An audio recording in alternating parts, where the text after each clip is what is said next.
If you're at the point in your LSAT prep where further prep just seems pointless and redundant, that's really great news. At that point, all you've got to do is maintain.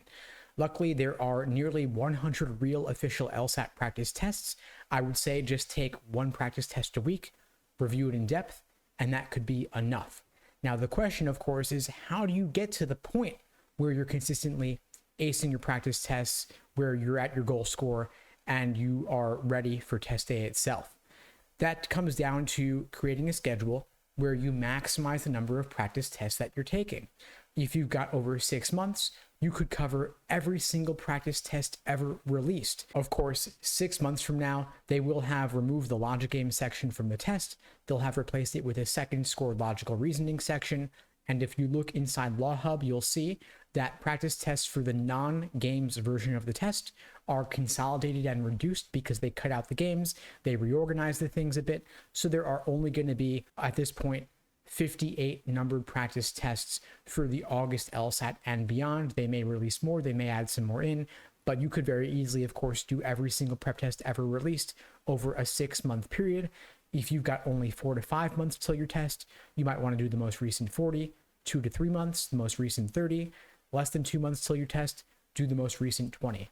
And of course, if you want to score in the top 1% of test takers, you've got to study differently than 99% of test takers. When others are using more conventional methods that frankly just don't work that well for the majority of students, I want to encourage you to adopt more unconventional methods of studying. So I don't want you to just drill practice questions. Don't copy how others solve them. Don't use explanations as a crutch. Instead, slow down, analyze the questions for yourself. Why not try writing your own explanations? I personally learned a ton when I wrote explanations for over 1,000 LSAT logical reasoning questions.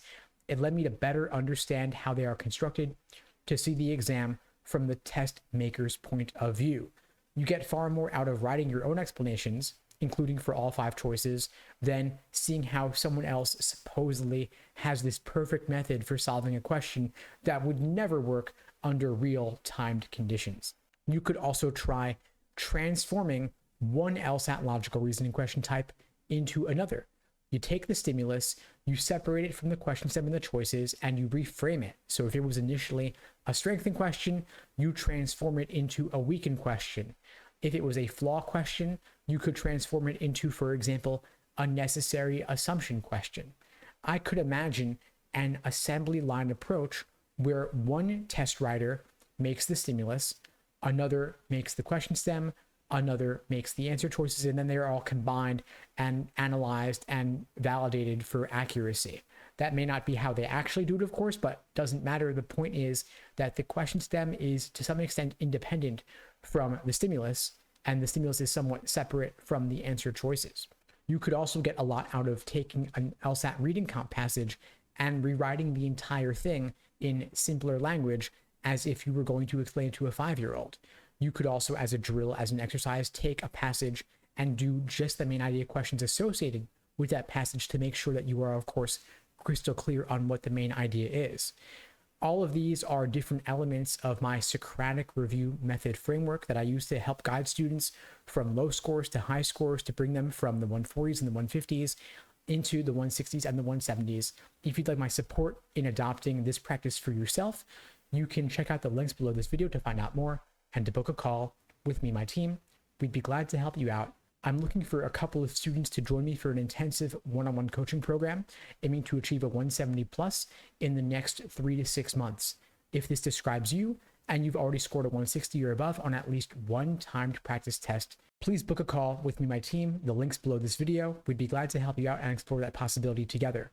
Now, for more strategies, I'd recommend, for example, you might try writing your own LSAT questions from scratch.